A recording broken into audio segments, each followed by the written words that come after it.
Mario scheelt er iets? Nee, vandaag ga ik naar de bus pas. Maar dat je nou wel de bus rijdt wachten. Scheelt er iets?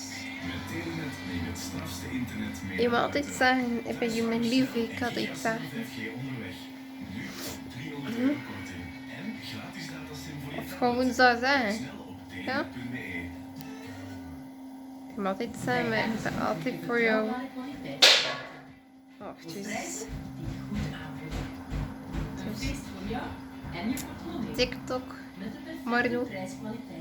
Vooral je auto's zou je TikTok opschrijven. En tekening.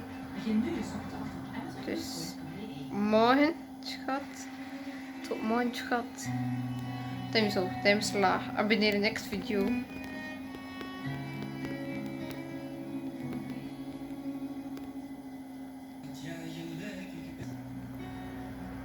Duim laag.